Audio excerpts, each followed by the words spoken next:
Assalamualaikum warahmatullahi wabarakatuh. Kami dari kelompok 2 ingin mempresentasikan hasil dari diskusi kelompok kami yang berjudul Tas Hampers Goni Ramah Lingkungan sebagai upaya pemanfaatan limbah karung untuk memenuhi tugas dari sistem kelayakan bisnis yang diampu oleh Budina Lusianti dan Bu Keke Tamara Fahira. Di sini saya akan memperkenalkan nama anggota kelompok 2 yaitu pertama dengan saya sendiri Fani Mliana Astuti NIM 2019-11018, Karisa Eka Putri NIM 2019-11268, Ayu Puri Ayuningsih NIM 2019-11332, Yulia Rahmawati NIM 2019-11405, Nabila Hima Ulia NIM 2019-10633. Di sini saya akan mempresentasikan tentang aspek pasar. Pasar saat ini, mengingat manfaat yang dapat dibuat sebagai kerajinan dari karung goni yang cukup banyak, permintaan kerajinan dari limbah karung goni telah menciptakan peluang pasar sangat luas, baik di Indonesia maupun luar negeri. Namun demikian, karena keterlambatan pemerintah menyadari nilai ekonomi yang ada pada produk-produk kerajinan dari limbah karung goni ini, maka sangat sulit mendapatkan dokumen resmi tentang besarnya permintaan atas kerajinan tas hampers dari karung goni. Dalam hal ini, ada kecenderungan beberapa pengusaha kerajinan semakin tertarik untuk berinvestasi dalam pembuatan kerajinan dari limbah karung goni yang ramah lingkungan, terutama dalam bentuk tas hampers. Tren pasar global yang menunjukkan bahwa pasar produk yang ramah lingkungan yang salah satunya limbah karung goni memperlihatkan peningkatan nyata. Limbah karung goni semakin populer dan banyak digunakan sebagai kerajinan tangan. Meningkatnya permintaan akan tas hampers dari karung goni didorong dengan banyaknya manfaat dari limbah karung goni, sehingga produk ini dapat dijual kepada konsumen. Pasar yang akan datang. Beberapa cara untuk menjalankan bisnis kerajinan tas hampers dari karung goni ini tergolong cukup simpel dan menjalankannya. Seperti menjalankan bisnis lain yaitu dengan mempromosikan melalui media sosial. Dengan cara ini tentu bisnis tas hampers goni bisa dilihat oleh mereka dan mereka mengetahui jenis kerajinan yang memanfaatkan limbah karung goni.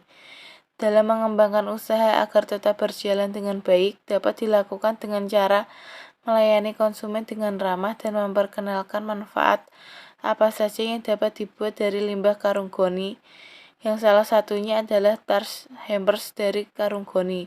Membuat desain tas hampers yang menarik agar para konsumen tertarik untuk. Berikutnya yaitu estimasi potensi pasar. Di sini, pada tabel ini, keterangan objek informasi jumlah konsumen dengan data 300, pendapatan rata-rata konsumen yaitu 3 juta, jumlah pesaing 4, besar pendapatan yang dialokasikan untuk berbelanja 65%, jadi 65% dikali 3 juta sama dengan 1.950.000. Kemungkinan berbelanja yaitu 50%, jadi 50% dikali 1.950.000 sama dengan 975.000. Potensi pasar yaitu 975.000 dikali 300 sama dengan 292.500. Potensi penerimaan yaitu 292.500 dibagi 4 yaitu 73.125.000. Estimasi potensi pasar merupakan salah satu bagian dari riset yang dilakukan untuk menggali seberapa potensi sebuah wilayah atau sebuah produk untuk dipasarkan sesuai dengan segmen yang ditarget. Assalamualaikum warahmatullahi wabarakatuh. Perkenalkan, nama saya Karisa Eka Putri, NIM 2019-11268.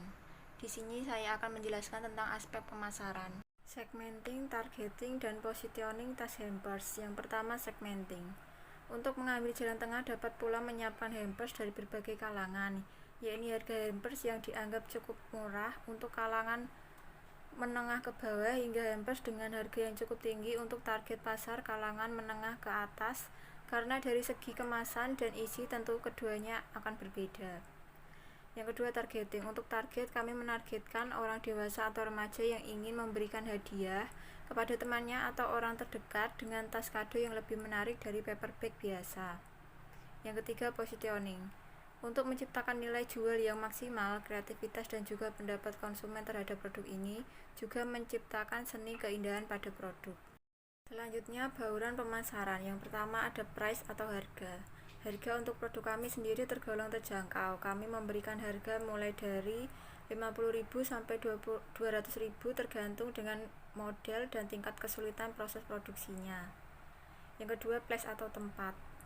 Penjualan produk untuk tahap awal akan dipromosikan di kampus UMK atau sekitar lokasi kampus dan di lingkungan sekitar pembuatan produk. Selain itu, setiap hari Minggu atau libur, penjualan akan dilakukan di tempat-tempat yang ramai akan pengunjung seperti pasar.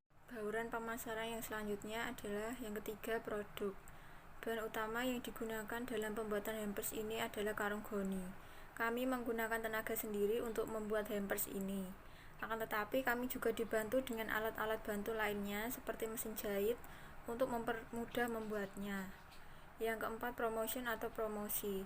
Menggunakan produksi lama yang mungkin saja masih banyak belum dikenal dengan produk ini, sehingga kami melakukan promosi melalui media sosial seperti WhatsApp, Instagram, Facebook untuk memperkenalkan produk kami dan manfaatnya bagi lingkungan sekitar. Strategi tersebut akan dilakukan pada awal penjualan, sehingga pada akhir periode ini diharapkan kerajinan hampers sudah dikenal oleh masyarakat dan informasinya dapat disebarkan dari mulut. Selanjutnya saya akan menjelaskan tentang aspek teknis. Aspek teknis yang pertama ada lokasi. Lokasi pabrik pembuatan hampers berada di Kecamatan Bahaye, dekat dengan kampus UMK. Jalan Gondang Manis berada di sebelah timur jalan.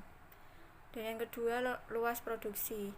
Luas tanah kami berukuran 150 x 200 meter kubik. Dengan luas tanah tersebut digunakan sebagai tempat produksi, penempatan barang-barang produksi, dan bahan produksi, tempat packing, serta kantor pribadi. Selanjutnya, gambaran layout. Pada gambaran layout ini, di bagian depan ruang pertama sebelah kiri kami menggunakannya sebagai barang setengah jadi, dan di sebelah kanannya ada tempat barang jadi. Lalu di bagian tengah di sebelah kanan ada tempat peletakan bahan-bahan, dan di depannya tempat tersebut ada tempat jahit. Di bagian belakang lagi ada kantor serta tempat packing. Selanjutnya adalah aspek manajemen. Di dalam aspek manajemen terdapat struktur organisasi, jadwal kegiatan, deskripsi pekerjaan. Struktur organisasi dipimpin dengan Nabila Himaulia, dan di bagian direksi ada Yulia Rahmawati. Sebagai anggotanya ada manajer pemasaran, manajer produksi, dan manajer keuangan. Di bagian manajer pemasaran sendiri ada Ayu Putri Ayunisi sebagai anggota pertamanya, dan di bagian manajer produksi ada Karisa Eka Putri, dan selanjutnya adalah manajer keuangan sebagai anggotanya Fani Maulina Astuti. Selanjutnya deskripsi pekerjaan. Yang pertama, pimpinan. Pimpinan ini bertugas bertanggung jawab penuh atas segala sesuatu yang terjadi dan segala sesuatu yang berlangsung dalam proses pembuatan tas hampers. Yang kedua ada direksi. Di bagian direksi ini bertanggung jawab dalam memilih, menetapkan, serta mengawasi pekerjaan dari para karyawannya dan manajer. Yang ketiga ada manajer pemasaran. Manajer pemasaran ini bertanggung jawab dalam memasarkan tas hampers kepada para konsumen. Yang keempat, manajer produksi. Manajer produksi ini bertanggung jawab dalam melakukan proses pembuatan tas hampers serta peralatan yang dibutuhkan. Yang kelima ada manajer keuangan. Manajer ini bertugas bertanggung jawab dalam mengurus segala pendapatan atau masalah serta pengeluaran yang diperoleh dari hasil penjualan tas hampers. Selanjutnya jadwal kegiatan. Pada bulan pertama, kami melakukan beberapa kegiatan, diantaranya ada survei bahan, pembelian bahan, produksi, melakukan proses promosi, penjualan, dan evaluasi. Pada bulan kedua, kami hanya melakukan promosi, penjualan, dan evaluasi. Pada bulan ketiga juga, kami melakukan promosi, penjualan, dan evaluasi, serta melakukan tahap. Nama saya Yulia Rahmawati, NIM 2019-11405 dari kelompok 2. Di sini akan menyampaikan pembahasan mengenai aspek keuangan yang terdiri dari kebutuhan dana dan sumber dana dari usaha kami, yaitu tas hamper. Nama saya Yulia Rahmawati, NIM 2019-11405 dari kelompok 2. Di sini akan menyampaikan pembahasan mengenai aspek keuangan yang terdiri dari kebutuhan dana dan sumber dana dari usaha kami, yaitu tas hampers Goni. Yang pertama, kebutuhan dana. Kebutuhan dana pada usaha ini berasal dari pembiayaan mulai dari penyusunan usaha sampai dengan proses produksi dan pendistribusian. Kebutuhan dana tersebut diklasifikasikan atas dasar aktiva tetap atau investasi dan modal kerja. Yang kedua, sumber dana. Dalam usaha ini, sumber dana atau modal atas dana yang digunakan yaitu berasal dari modal sendiri ataupun dari laba penjualan produk. Sedangkan modalnya digunakan untuk membeli alat dan bahan produksi. Bisa juga untuk membayar sewa tempat produksi ataupun yang lainnya. Di sini ada laporan arus kas atau cash flow milik usaha kami, yaitu tas hampers Karung Goni. Laporan arus kas tahun 2021 dalam rupiah. Yaitu ada aktivitas operasional yang terdiri dari laba bersih sebesar 611.597.525 rupiah. Kemudian ada biaya depresiasi yaitu 201.500, pembelian bahan baku 6.984.000, gaji karyawan 1.125.000, kas tersedia dari aktivitas operasional 619.908.025 rupiah. Kemudian aktivitas investasi yang terdiri dari pembelian mesin sebesar 21.400.000 rupiah dan sewa tempat usaha sebesar 6 juta rupiah. Kemudian ada kas tersedia dari aktivitas investasi sebesar 27.400.000 rupiah. Aktivitas pendanaan yang terdiri dari pembayaran dividen sebesar 519.857.897 rupiah. Kas tersedia dari aktiva pendanaan terdiri dari kenaikan kas yaitu 1 miliar rupiah. Kas dan setara kas per tahun 2021 1.515.739.490 rupiah. Yang kemudian kenaikan kas dan setara kas per tahun 2021 dijumlahkan menjadi hasil akhirnya 2.515.739.490 rupiah. Kemudian di sini ada metode penelitian, yaitu yang berisi ada aktiva tetap sebesar 45.950.000, modal usaha 300 juta rupiah. Kemudian umur 10 tahun, penghasilan per tahunnya 1 miliar rupiah, tarif pajaknya 15% dan tingkat bunganya 15%. Kemudian ada tabel untuk perhitungan laba setelah pajak, yaitu penghasilan penjualannya yaitu 1 miliar, biaya-biayanya ada biaya operasional 280.272.000, ada biaya penyusutan yaitu 2.015.000 rupiah dibagi 10, yaitu 10 sebagai umur usaha kami, sehingga hasilnya menjadi 201.500 rupiah. Yang kemudian biaya operasional dikurangi dengan biaya penyusutan, yaitu 280.272.000 rupiah dikurangi 201.500, sehingga hasil akhirnya menjadi 280.473.500 rupiah. Yang kemudian penghasilan penjualan sebesar 1 miliar rupiah dikurangi dengan hasil dari pengurangan biaya operasional dan biaya penyusutan, yaitu 280.473.500 rupiah, sehingga menghasilkan laba sebelum pajak 719.526.500 rupiah, yang kemudian dikalikan dengan pajak sebesar 15% menjadi 107.928.975 rupiah, sehingga hasil akhirnya ditemui laba setelah pajak yaitu 611.597.525. Selanjutnya ada metode penilaian investasi. Yang pertama ada metode payback, yaitu rumusnya PP sama dengan investasi dibagi kurung besar proceeds kurang buka laba sesudah pajak ditambah depresiasi kurang tutup kurang besar tutup. Dimasukkan angka-angkanya menjadi sama dengan 1 miliar dibagi 611.597.525 rupiah ditambah 201.500 sama dengan 1 miliar dibagi 611.799.205 rupiah sama dengan 1,63 tahun.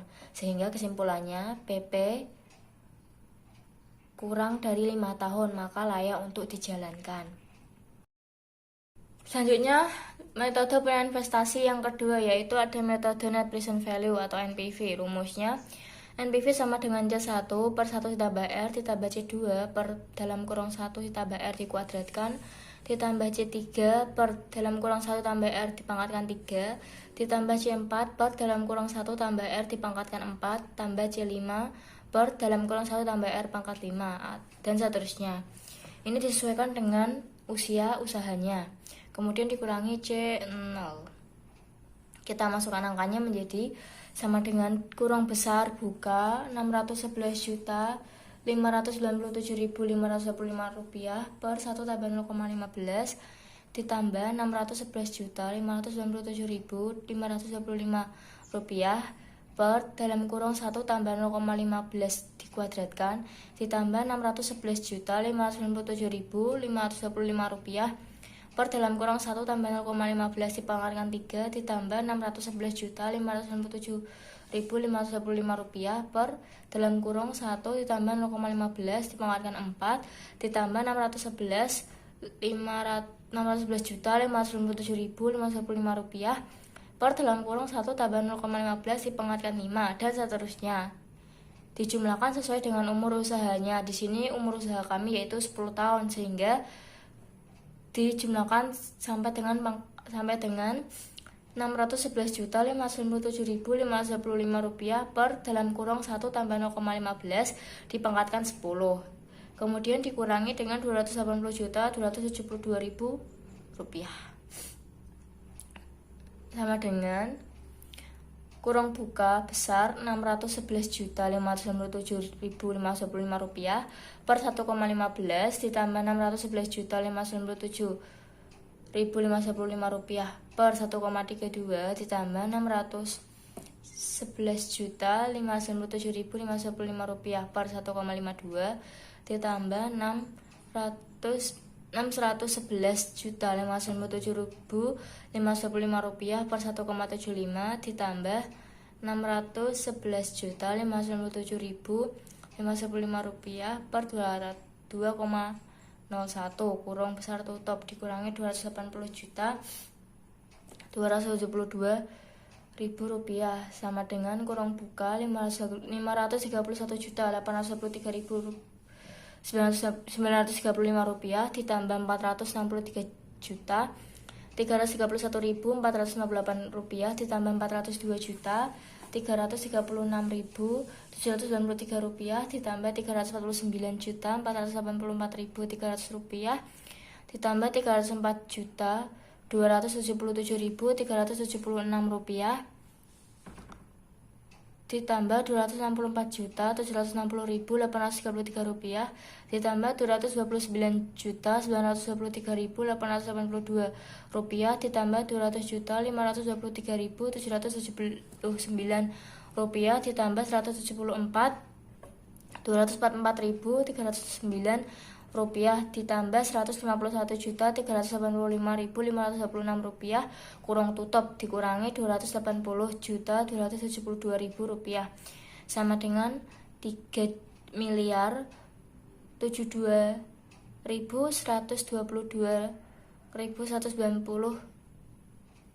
rupiah dikurangi 280.272.000 rupiah sehingga hasil akhirnya diperoleh 2.721.850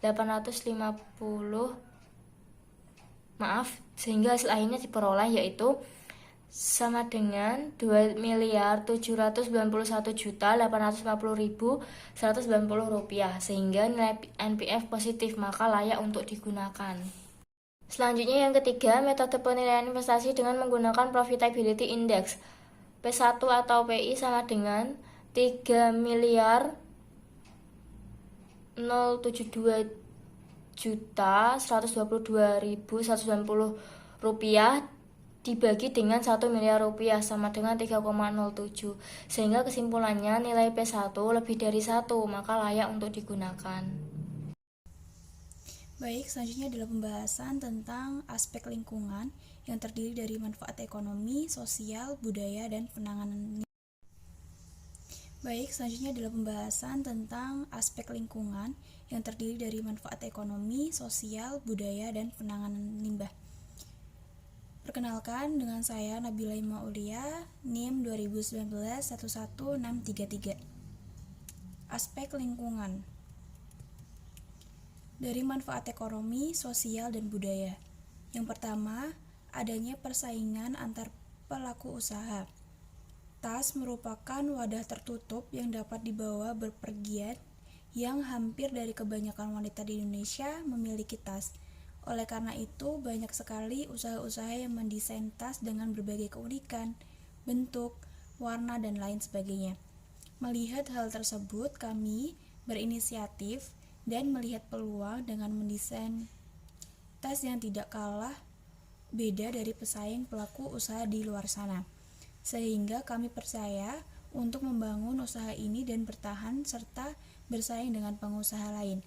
Yang kedua adalah terjadinya persaingan harga dengan aset sejenis.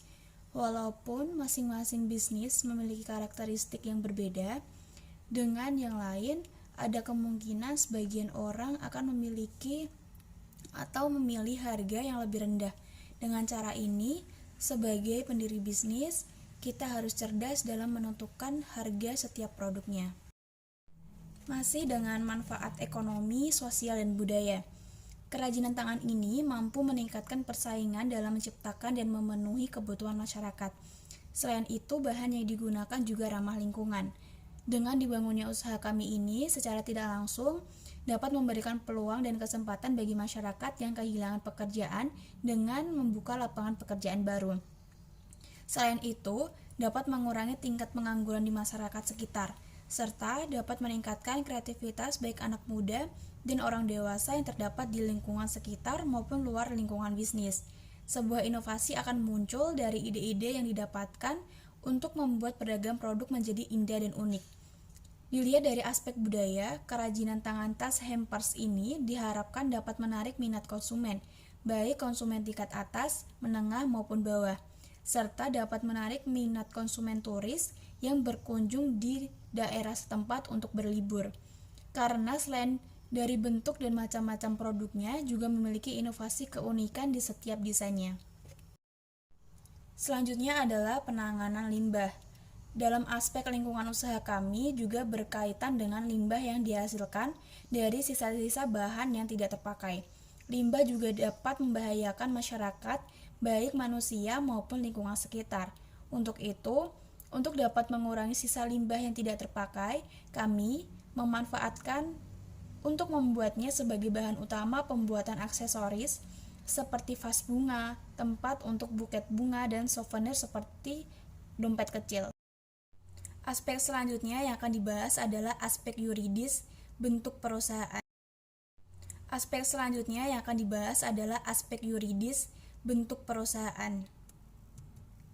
Untuk menjalankan usaha ini, kami akan meminta surat izin kepada Pemda setempat dimulai dari dusun dan kelurahan sebagai lembaga yang berwenang.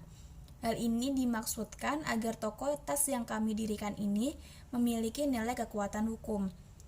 Ketentuan-ketentuan hukumnya meliputi yang pertama, izin lokasi, yang kedua, akte pendiri perusahaan dari notaris, yang ketiga, nomor pokok wajib pajak atau NPWP, yang keempat, surat tanda daftar perusahaan, yang kelima, surat izin tempat usaha dari pemerintah daerah setempat, yang keenam, surat tanda rekanan dari pemerintah daerah setempat, dan yang ketujuh, surat izin usaha perdagangan atau SIUP.